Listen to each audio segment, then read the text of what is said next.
Hello, welcome to the channel. Today we will learn about the devastating second shooting incident involving J.J. Devereaux that threatens to shatter lives and vindicate Theo Carver's deepest fears about Salem's most controversial police officer. The haunting return of a traumatic pattern. The Salem Police Department finds itself on the precipice of another catastrophic scandal as J.J. Devereaux prepares to make his second fatal error behind the badge. Years after the horrific shooting that left Theo Carver fighting for his life, a chilling pattern emerges from the shadows of Salem's law enforcement history. The rookie mistake that once placed an innocent young man in a coma now threatens to repeat itself with even more devastating consequences than anyone could have imagined. JJ's return to active duty represents more than just a career comeback. It symbolizes the dangerous resurrection of a trigger-happy mentality that should have been permanently buried with his badge. The detective work that Police Commissioner Jada Hunter praised so highly masks a terrifying reality. Beneath JJ's professional exterior lurks the same impulsive decision-maker who once confused an unarmed teenager for a dangerous criminal. The weapon in his hands carries not just bullets, but the weight of unresolved trauma and unlearned lessons. Theo's prophetic warnings echo through Salem. The psychological wounds that scarred Theo Carver's soul have transformed him into an unwitting prophet of doom. His PTSD-fueled concerns now appearing more prescient than paranoid. When Theo confronted Jada Hunter in her office, his trembling voice carried the authority of someone who had stared down the barrel of JJ's reckless judgment and lived to tell the tale. The terror that coursed through Theo's veins at the sight of JJ wielding police weaponry was not merely a trauma response. It was an early warning system calibrated by pain and validated by fear. Theo's desperate plea to the police commissioner revealed a man grappling with more than just personal demons. He was fighting to prevent another innocent life from being destroyed by JJ's split-second catastrophic decision-making. The former shooting victim's instincts, sharpened by survival and refined by suffering, detected something that Jada's administrative confidence had completely overlooked. J.J. Devereaux remained fundamentally unchanged by his previous mistake. The badge and gun combination that triggered Theo's panic attacks was actually triggering a much more dangerous reality. The reactivation of Salem's most unpredictable law enforcement officer. The fatal chase that changes everything. The criminal pursuit that would define J.J.'s second catastrophic failure began like countless others. Sirens wailing, adrenaline pumping, and split-second decisions waiting to be made. However, this high-stakes chase would expose the fundamental flaw in JJ's psychological makeup. His inability to properly assess threat levels under extreme pressure. As the suspect fled through Salem's twisted streets, JJ's training should have kicked in, but instead, his old patterns of impulsive behavior emerged from their dormant state with lethal consequences. The innocent bystander who would become JJ's second victim was simply in the wrong place at the wrong time. Their life forever altered by a police officer who had learned nothing from his previous tragedy. The split-second decision to draw and fire his weapon revealed that JJ's supposed redemption was nothing more than a carefully constructed facade, hiding his unchanged core instincts. The chase that should have ended with the criminal's capture instead culminated in another ambulance ride, another hospital vigil, and another family torn apart by JJ's weaponized incompetence. Jada's administrative nightmare unfolds.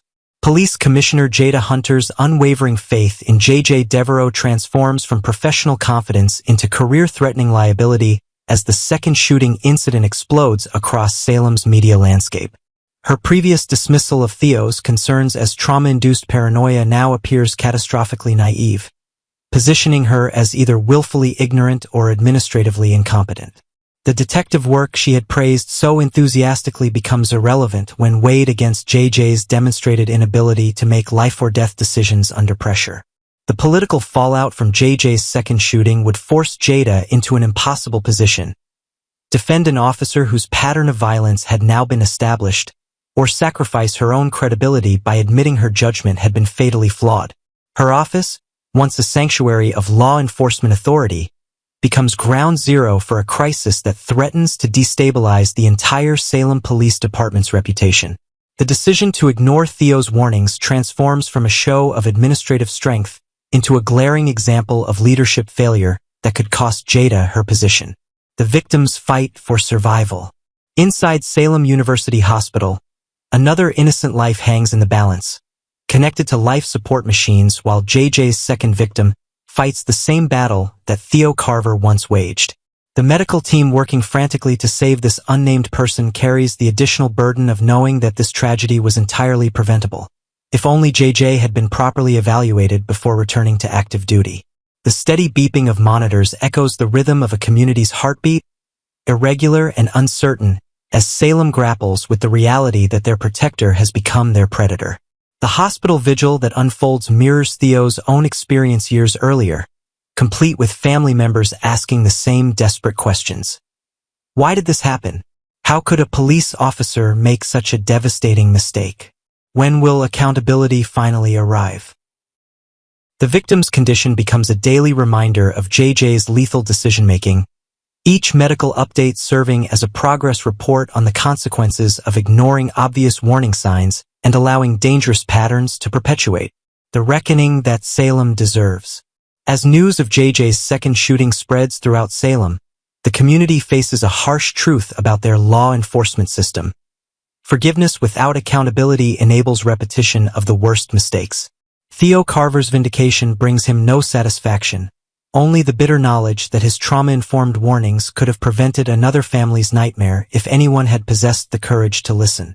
The peaceful resolution he had sought with JJ years earlier now seems tragically misguided, as mercy without justice simply delayed the inevitable second tragedy.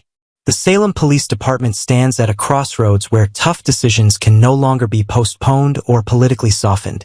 JJ's pattern of shooting first and asking questions later has finally been recognized for what it truly represents. A systematic failure of judgment that poses an ongoing threat to public safety. The badge that symbolized his redemption must now be permanently retired, along with any remaining illusions about second chances for officers who have proven their fundamental inability to distinguish between threats and innocent civilians. Part 2. Maggie declares war on Tony over the Titan lawsuit. Yesterday's episode of Days of Our Lives brought a clash that fans have long been anticipating, Maggie facing off against Tony in a battle of loyalty, justice, and betrayal. The episode picked up where the tension had been building for weeks, and it gave us a fiery confrontation that promises to ripple throughout Salem for months to come. At the beginning of the episode, Maggie is at home, sitting alone with a copy of the lawsuit that has become the center of the storm. She flips through the pages with growing disbelief, her eyes narrowing at each accusation. The further she reads, the more disgusted she becomes until she can no longer contain her emotions. In a burst of frustration, she throws the papers across the room, the lawsuit fluttering helplessly onto the floor like fallen leaves. The gesture wasn't just about the lawsuit itself. It was about the deep betrayal she felt. For Maggie, this wasn't simply a business dispute. This was an attack on Victor's legacy, on the empire he built, and on the family he left behind. After a moment to compose herself, Maggie makes a fateful decision. She won't sit idly by while everything Victor worked for is dismantled. Instead, she storms out of the house, determined to get answers. Her destination? The DiMera mansion, the home of schemers, power brokers, and now Tony DiMera. When Maggie arrives at the mansion, the scene couldn't be more different from her own storm of emotions. Tony is comfortably settled in, watching television. Ironically, he's immersed in a soap opera. The fictional kind, not the one that Salem residents seem to live in daily. It's a moment of calm before the storm, but the peace doesn't last. The door bursts open, and Maggie steps inside with the commanding presence of a woman who has spent her life standing up to powerful men. Tony is surprised, his brows lifting as he realizes Maggie has come uninvited. But before he can even ask why she's there, Maggie lays her cards on the table. She doesn't mince words. She demands an explanation, speaking to him like two old friends, reminding him that beneath the lawsuits and schemes, there's history and familiarity. Tony, true to his DiMera nature, is blunt. He doesn't try to soften the truth or hide behind polite evasions. He states his position clearly. Titan belongs to Victor's sons, not to Maggie, not to outsiders, not to anyone who might try to interfere. His words cut deep, and for a moment, Maggie is stunned into silence. But then her fire returns. She stares him down, her voice shaking with anger and sorrow. She tells him that he is better than this, that she knows the man behind the name, and she refuses to believe he would stoop to tearing apart a family just to gain power. The confrontation becomes less about business and more about morality. Maggie makes it clear that she will not stand by and watch Tony dismantle Victor's empire, not after all that her late husband sacrificed to keep it strong. She vows, with every ounce of conviction she has, that if Tony insists on moving forward with this scheme, she will oppose him at every turn. She will fight him in the courts, in the boardroom, and even in the family's hearts if she has to. Tony listens, and for a moment it seems like he might be moved by her passion. But his DiMera pragmatism wins out. He doesn't see this as a war that has to destroy them both. In fact, he suggests there's still a way out, a civil resolution that could save them all. He tells Maggie that if she can convince Xander and Philip to hand over what he wants, then peace could be restored. No blood would need to be spilled, no reputations permanently destroyed. It's a tempting offer on the surface, but Maggie sees it for what it truly is, a trap. Tony frames his proposal as the logical choice, but beneath his calm exterior lies the iron will of a DiMera. His solution would give him exactly what he desires, while Maggie would be left betraying the very people she has sworn to protect. It's a move out of the DiMera playbook, using civility as a mask for coercion. Maggie, however, is not easily swayed. She has faced DiMeras before, and she knows how they operate. This is more than a business negotiation. It's a test of loyalty and courage. As the conversation reaches its climax, Maggie makes it clear that she will not back down.